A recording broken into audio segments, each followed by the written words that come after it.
Anyone watch Sandman over on Netflix? I have been waiting for it for a long time, and it turns out since I started waiting for it, I started precogging it.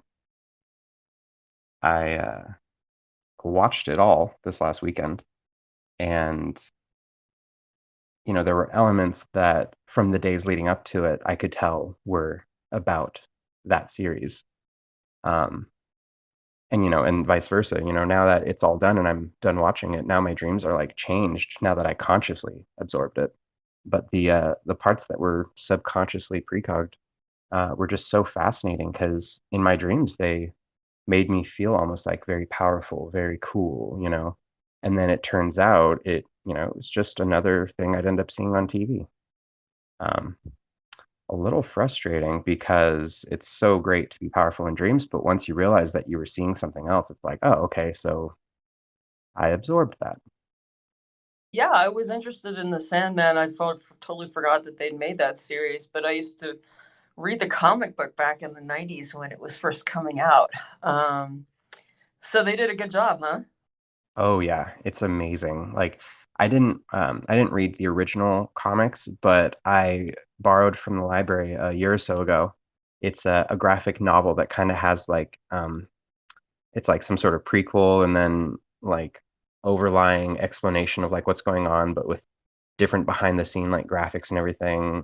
It was beautiful. And then when I started watching Sandman, I was just like, oh my God, they're paying like justice and just doing like a beautiful job to what the comic books outlined. And yeah, that's all I'll say without spoiling that.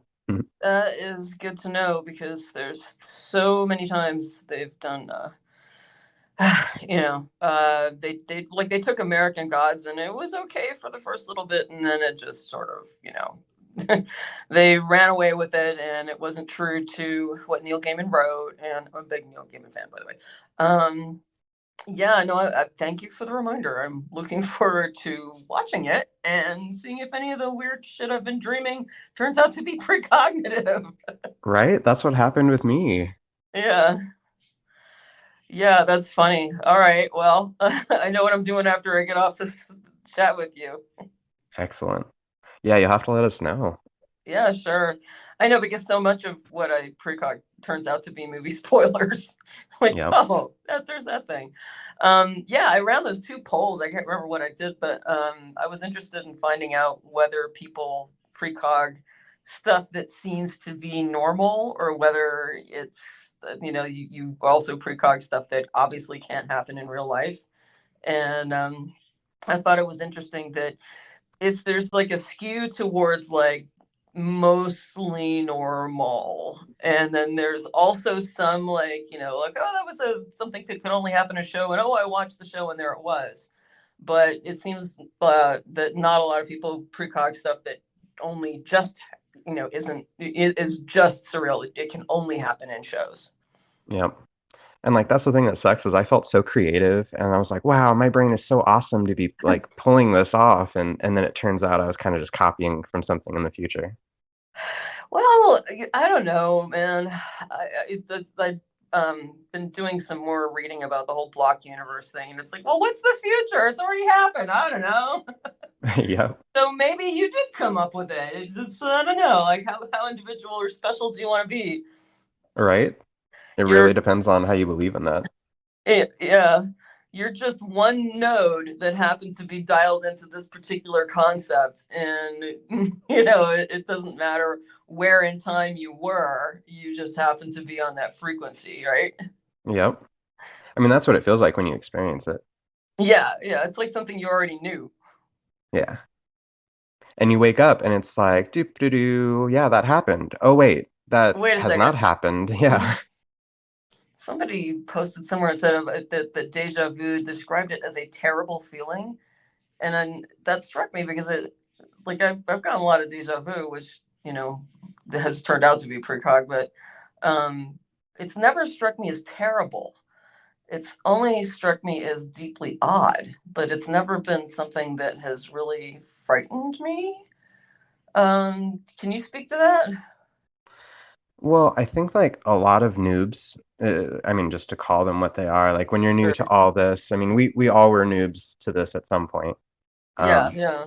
the noobs get really distracted by like fantasy and then like media and other like they have other societal ideas of like what's happening and they constantly think it's like related to other things. And so their minds just kind of spiral and think like, oh no, like I don't even know how to handle this whole like curse that's happening to me. And they just have to calm down. And yeah, just anyone who thinks that it's like scary or they hate having it and it makes them like curious or anything, I'd say they just need a different perspective on it. Yeah, I would think so too. That sort of makes me wonder about like what myths we build or we're building right now with our media. I mean, talking about Sandman or whatever, like when you watch a show that deals with any kind of precognition or any kind of like time travel type stuff, like what exactly, like what, how is it portrayed? Like how, if you watch that show, how are you going to feel when something like that happens to you? Yep. Yeah, Hollywood just is not helping anything at all with how they've been presenting precognition. Um, because like I mean that's going to be its own talk one day or like its own huge like mega thread post. But yeah, there are so many films and shows that I've watched, and I just get so disappointed because they either say like, okay, the only people in this universe that can see the future are this alien species, or like, Right. are the people who do this magic and everything else. And I'm just like, get rid of all of that. Just talk about it for what it is, and maybe have it as like a drama, like all these people just talking about how, man, they just keep seeing the future, but they can't control it and they want to. Like that would be realistic instead of everything else they're portraying. Yeah, well, I honestly wanted to see it portrayed more like comedically. Yeah. It doesn't always have to be the scary tragedy, and it also doesn't have to be like, this is the main problem that I had with Dune, in general, is that there is only one Kwisatz Haderach, and I'm like, yeah, but what they're describing are just kind of like normal precog skills that pretty much anybody can have, and if you think that you are, because like you've gotten this message that, oh my God, like I can occasionally see into the future, therefore I am the Messiah. That's that's not like, I don't approve that message. I don't think it's useful. Right? Like, I think it comes from just, and I'd actually need to do more research into this, but the way that media portrayed like how ancient Egyptians had a prophet above them, like I kind of a part of me feels like as much as I hate capitalism, there's a part that's like always there for precognition or something. What our society these days is much less guru oriented. It's not that we don't have gurus, but the internet has leveled the playing field a lot in terms of just whether or not you can get attention. Hmm. So you don't have like, I don't know. You don't have like this single, oh my God, like people will take a single person and put them on a pedestal, don't get me wrong, but it's not as unanimous as it used to be. And the culture is less, I mean, you can't just have one guru. Like maybe there's a guru cast, where it's like, okay, there's Joe Rogan, there's Russell Brand, there's Jordan Peterson, there's, like, who do you want to listen to, right? Yeah. Um, It takes a village. well, like one person can't just sort of monopolize everybody's minds anymore. Um, so I don't know. It's this sort of big chaotic stew that's. I find it very interesting. I'm not quite sure where we're going with all of this, but yeah, it's sort of democratized the possibility of, I don't know, you got to be your own guru, right? Like, Yeah. maybe I'm like, I need to look at Dune again and go like, we are all the Kwisatz Haderach. We are all our own messiahs, but I can't be one for you. That's where people Right. go off the rails, where it's like, this right here is the core of the problem, is like, oh my God, I have this ability that officially shouldn't exist.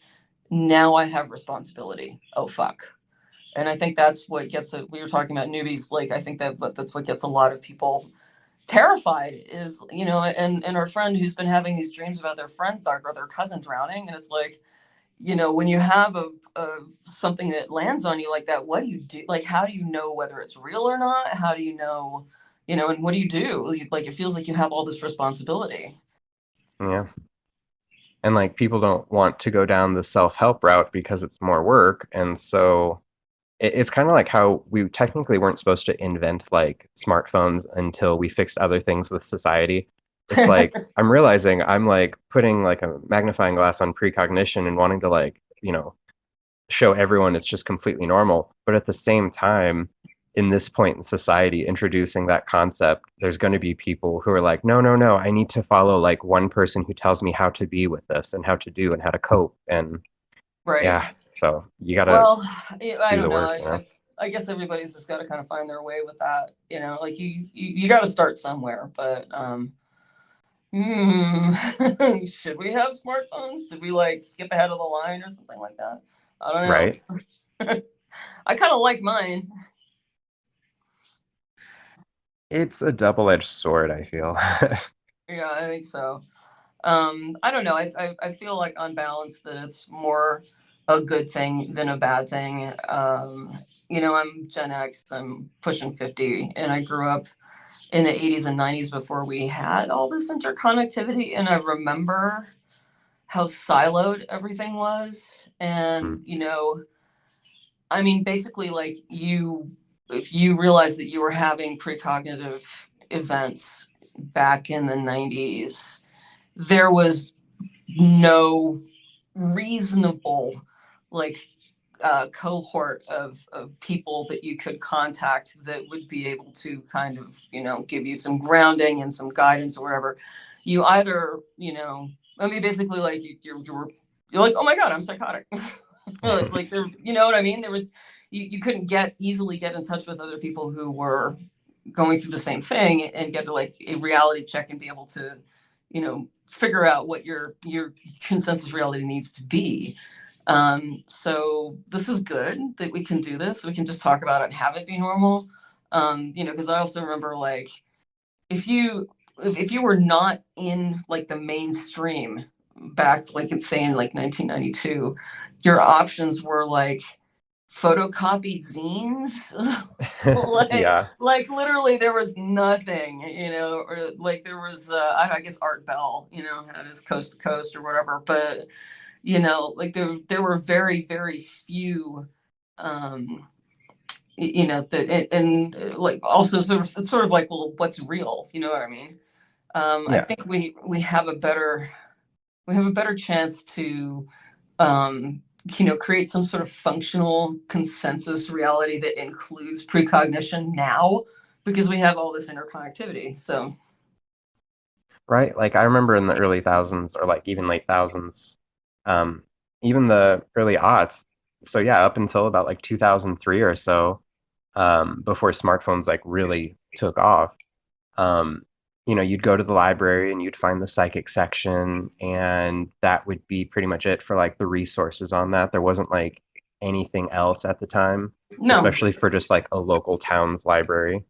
no, yeah, And then you'd be in line at like a Target and you'd see this magazine that was like, expand your psychic abilities here. Can you see the future? And like, of course, I have to get that. And you take it home and then you start thinking, oh, I can astral project or something. Like you just get off on a tangent of things. Like yeah, smartphones and the internet have definitely made it easier to access better precog resources for sure. yeah. I don't know if you're over on Julia Mossbridge's Telegram at all, but are you familiar with what they're trying to do with the blockchain over there? There's this guy named Goro who is he's a coder and he's a blockchain specialist, and basically they're going to build a blockchain project like proof of the existence of psi, because the blockchain is it's trustless. Like once something is on there and it's time stamped, it can't be faked. So just like you can't counterfeit a Bitcoin, you also cannot counterfeit the data that is being uploaded. So I think what they're trying to do is create the framework for this and then recruit people to do simple experiments. What does it do to society when you have like incontrovertible proof of the existence of psi? Like, well, a lot of people really hate the idea of that. So like, what does that do? You know what I mean? Yeah. Um, I mean, like the Earth isn't flat, but there's a lot of people that think it. So, I mean, it's probably going to be similar to that, where it's like the information will be there right in front of everyone. They'll be able to do the work themselves to prove it, and yet people will just still be like, ah, nope, it doesn't exist. You're crazy.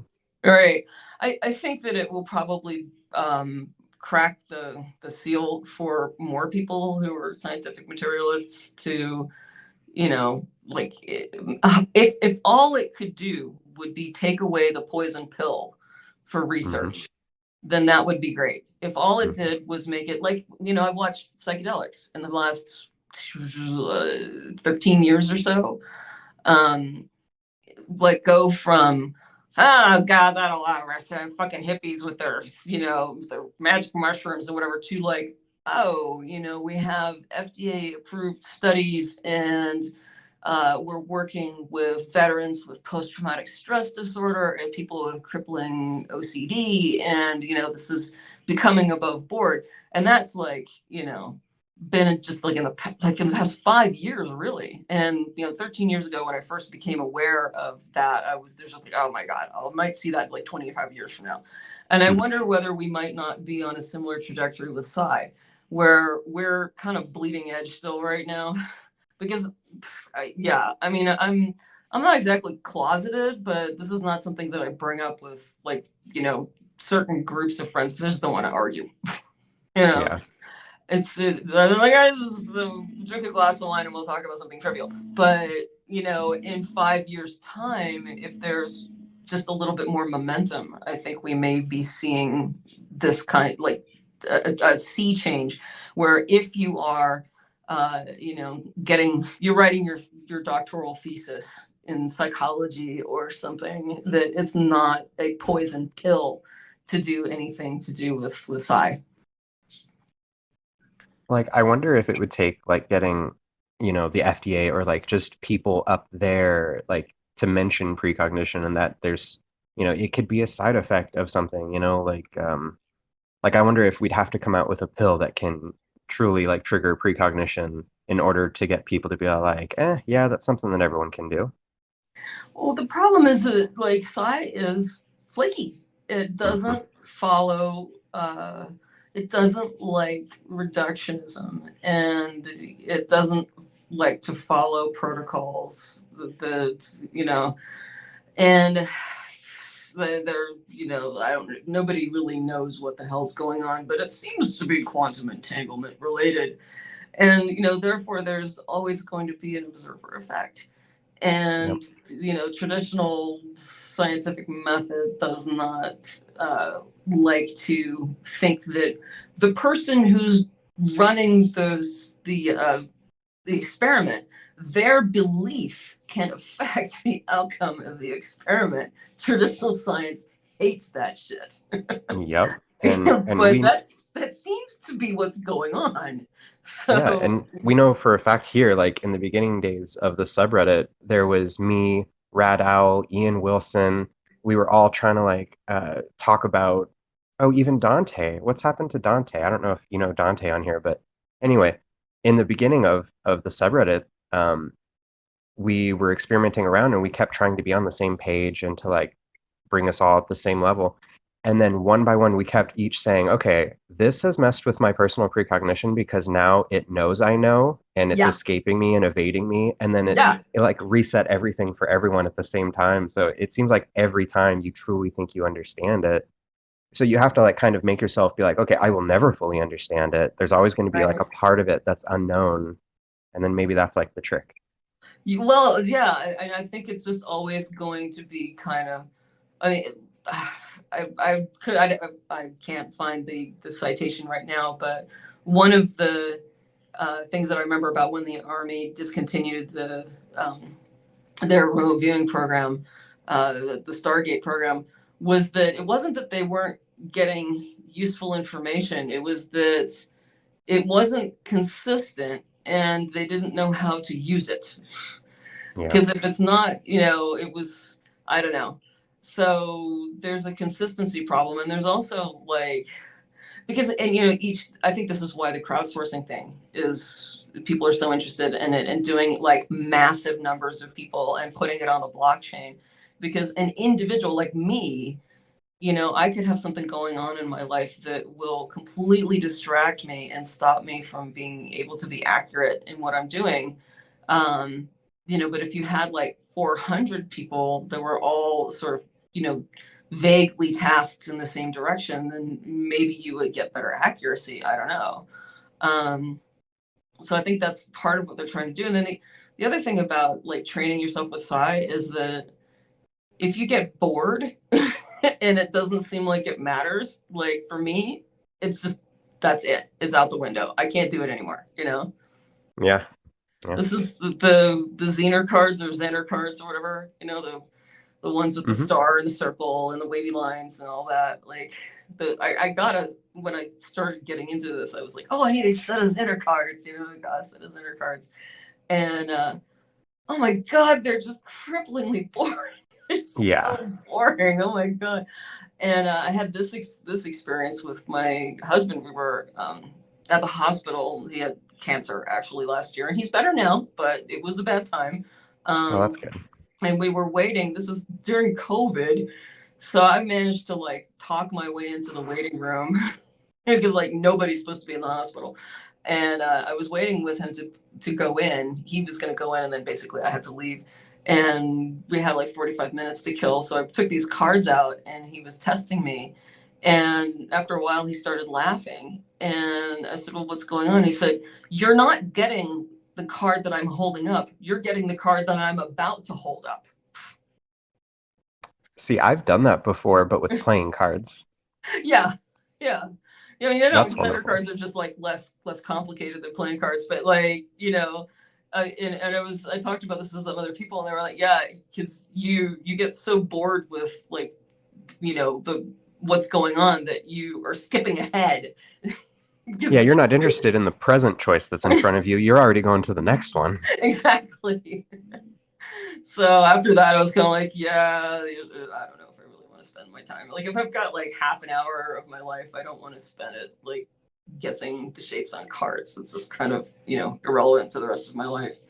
And then I found that some of I did okay on RV Tournament for a little while, and then that got boring. And it was like, and as soon as it gets boring, then my ability just kind of like goes away. Like, why am I wasting my time with this?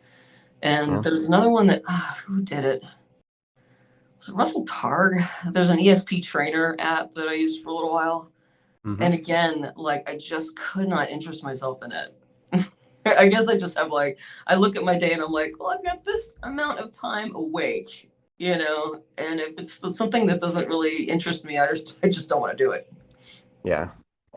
I remember I used that app for like a day, and I was really inspired at the same time. I was like, here's all the apps that I'm going to use, and I'm going to really like turn this around and discipline myself. And, if it's just not that interesting, it just really, there's nothing for your subconscious to like latch onto and want to precog. Yeah. I think that's why my like stray precogs tend to be shows, because it's something I'm actually interested in watching. It has a plot. It has, something that's going on. It's not just a picture of the Eiffel Tower or something like that. I know that Daz has some target pools, and people use his target pools.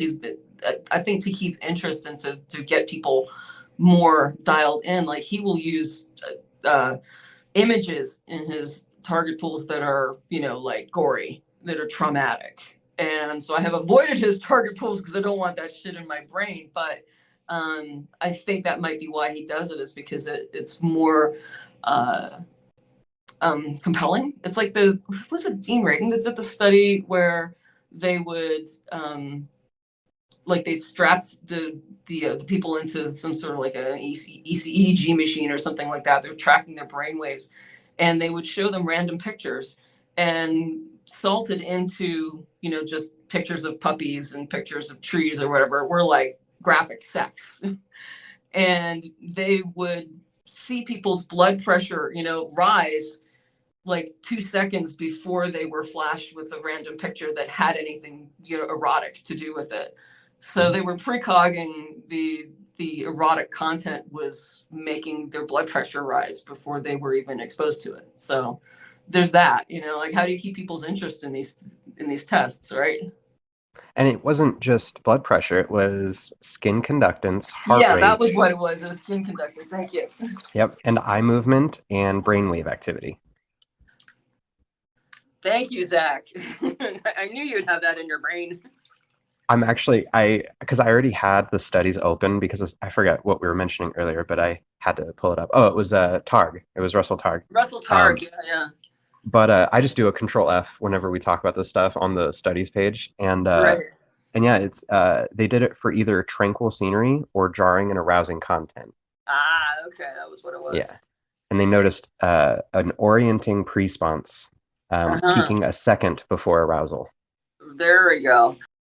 What's your philosophy of what's precognition and like where we're going off the rails? Like astral projection is not precognition. No, That's for sure. And remote viewing has its own whole subreddit and all of that stuff. And there's an aspect. It's but remote viewing isn't necessarily precognitive. It's its own thing. So like what here you have, I think you have dream precog and you have waking precog. Do you have an interest in cultivated like remote like Julia Mossbridge's operational precognitive remote viewing that she does? I have wanted to participate that in so much, and I was actually just talking about it yesterday. Um, yeah, I have an interest in doing that stuff, but it's just not for me, Like I have Mm-hmm. an interest that says, hey, if you do this, of course, there'd be cool results and you'd be able to probably enhance your ability a little bit more but it's just that interest side of it that has a hard time wedging itself into my lifestyle and making itself be like a habit in my life. Oh, sure. Yeah, I wasn't, it took me a little while to figure out that there's, a difference between just straight up like controlled remote viewing, military style, and what Julie was doing, which is precognitive remote viewing. Because I took her IRVA course that just finished up this month. It was like, I think it was 6 months or something like that. And it's basically remote viewing protocol. So you're doing like, structured sessions and everything, but the difference is that you are always doing precognitive. Like you're not just being tasked on like, let me go and see this thing on the other side of the planet, or where is this person walking around like Outbounder style. So I've been doing this for a little while, and I have a file cabinet full of these sessions that haven't been tasked yet. So we'll see how precognitive I turn out to be whenever they get tasked. That's awesome. I can't wait to hear about that. Yeah, and she's anyway, I find it very interesting that you can do that. Because when I first heard this, I was like, that's crazy. That's batshit. Like, what? You just do sessions and then like stack them up somewhere, and you need a session. Somebody comes to you and says, I need help with something. Like they can't tell you what the target is. They just give you a number, and then you like basically pick one out of a hat and go like, hey, does this make sense to you? Does this help? And a lot of the time it does.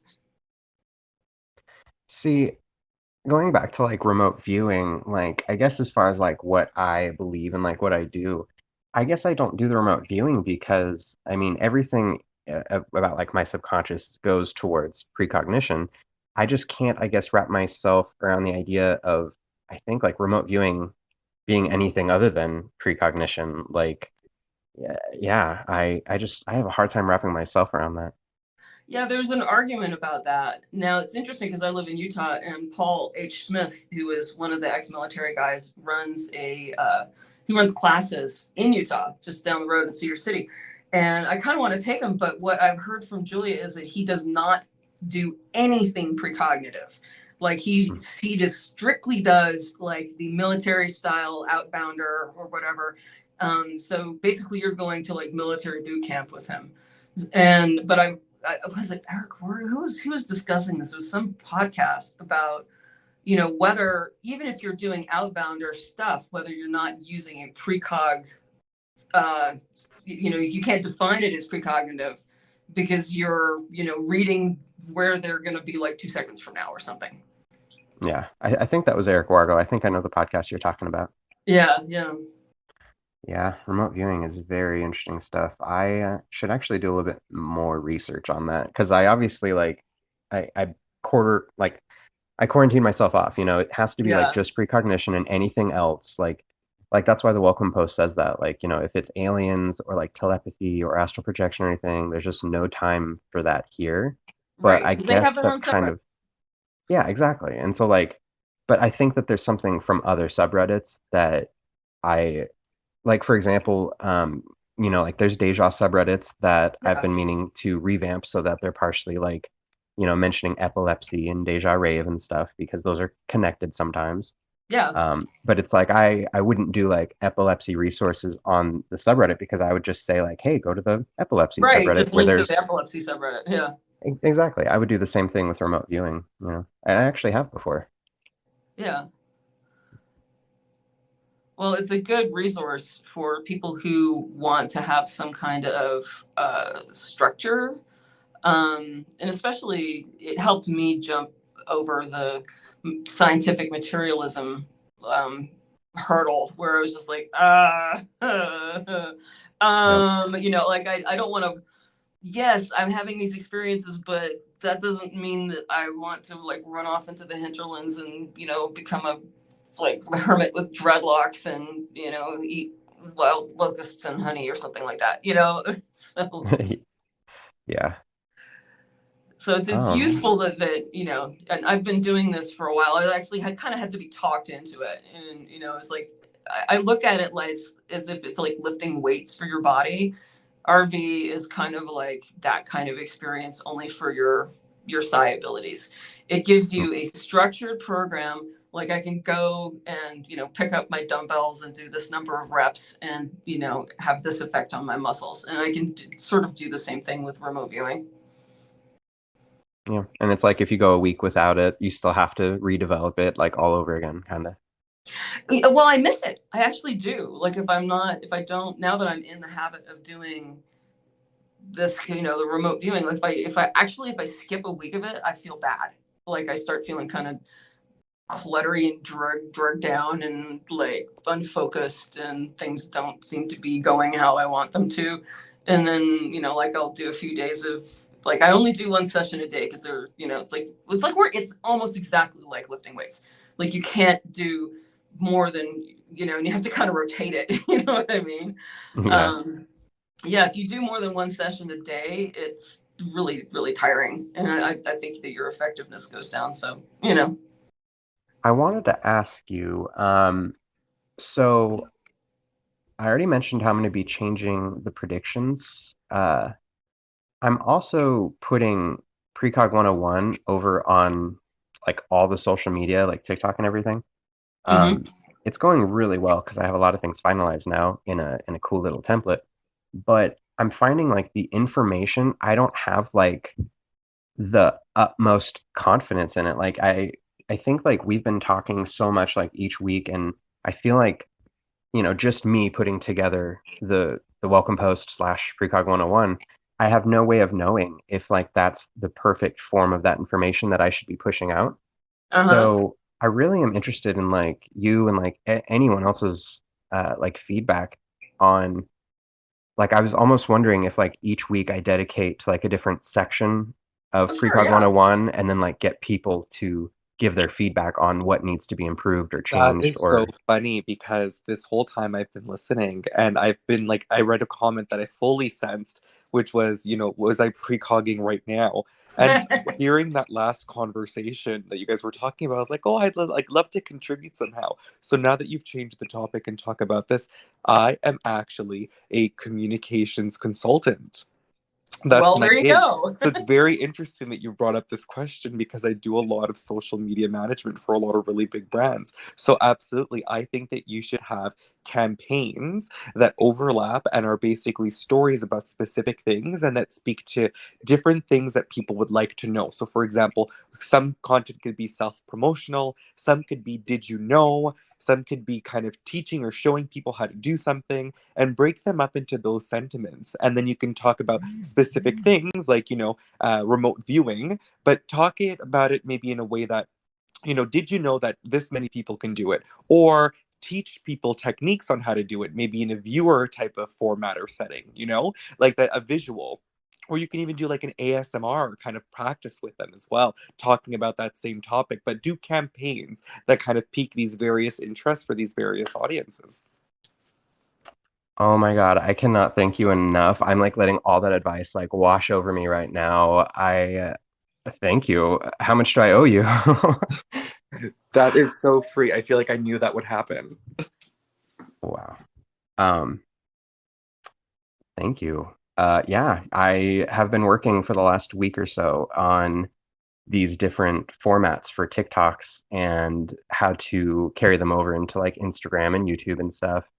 And it's been going really cool. And so far, I have three different actually, like kind of what you were talking about, three different campaigns. Like I have templates set up for three different kind of emotions and what information I can talk about through those.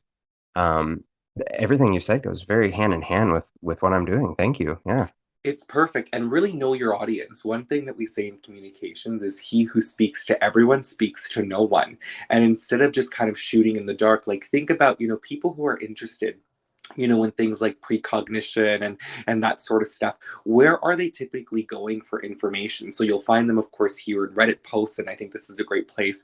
You'll find podcasts and stuff. And so make sure that you're active and sharing that information. Like create customer profiles for who is the typical person that kind of finds themselves in these communities, and make the type of content that they would like. And Google is a great place for search engine optimization, but the second most searched site is YouTube. And a lot of people, especially in this demographic, are really interested in seeing content there as well. So I'll offer that to you as well.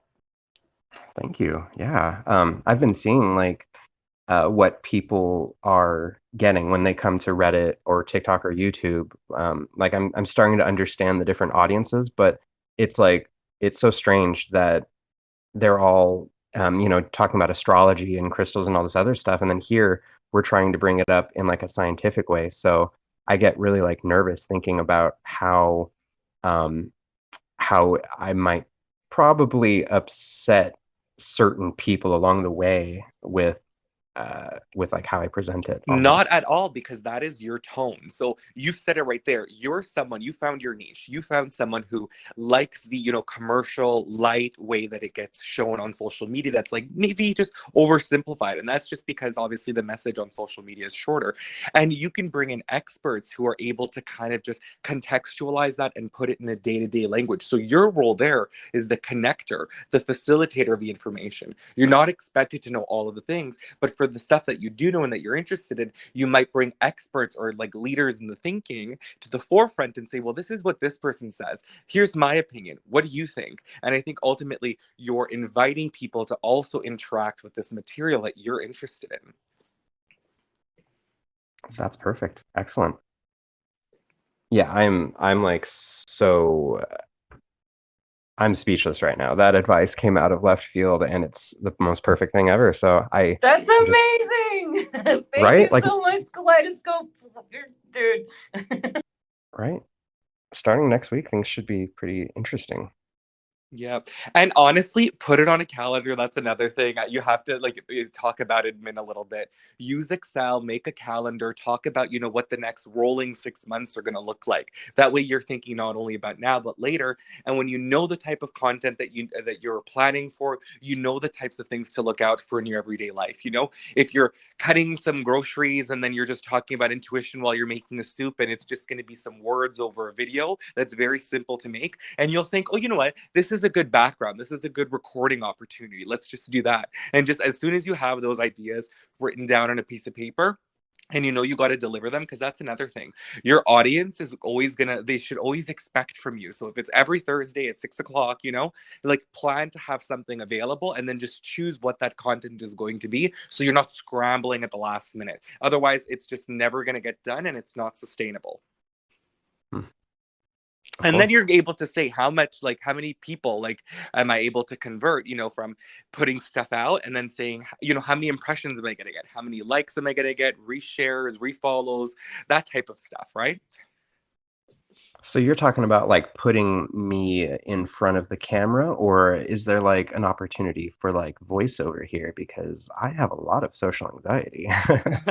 Well, you don't necessarily have to be, like I said, like it could be a voice overlay over a video, right? And that's still compelling. It could be, sometimes like cartoon type of graphics, or it could be just like showing nature and talking over a video of nature, right? But the idea is that wherever this audience is, like YouTube might not be the place if if you're putting limits to the types of ways that you're looking to communicate with your audience. Does that make sense?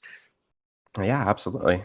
So like if it's in this, or like maybe you would consider something like a podcast. TikTok is like short enough that you constantly see people just do regular day tasks and just telling stories over top. And I think that is very much your like cult of people that you really want to engage with. And another thing is to follow them and interact with their posts as well. Mm. Thank you so much. I'm like recording all this down. Yeah, okay. Well, that's a pretty good plan for content right there. And it goes really hand in hand with the stuff I've been, like you said, like I've been seeing it, and I'm like, this is a good template. This is a good way to spread this information. What if my information was in there? And I guess it really kind of is as easy as that. It really is. I don't know what to tell you. It is. Thank you so much. Are you new to this subreddit at all, or? Yeah, I just saw it on my homepage and I'm like, hey, I have COVID right now. So I'm like, hey, what's that? That's perfect. Oh no, you got COVID. I'm so sorry. It got me. It done got me. Oh, I I hope it's completely not too misheard. bad, huh? It's not bad at all, actually. It's just more of a nuisance. I'm a best man at a wedding and I'm supposed to be going to this party tomorrow, and now I can't go. So that's Aw, bummer. Oh, I apologize. I completely misheard you when you said, I thought you said you didn't have COVID, or yeah. Anyway, I'm so sorry to hear that. I really hope you get better though. Is it rough right now? I guess we're probably at the hour right now, Zach. Oop, why does it always sneak up? Because we're having fun. Right? This is great conversation. Yeah. Well, all right. Well, Well, that was just your little angel that came out of nowhere and gave you all the information you need. I know, like if this talk was a VHS tape, like later, this part of the VHS is going to get so used. Oh yeah. Be the one with all this the static and the stripes from being played Right. too much.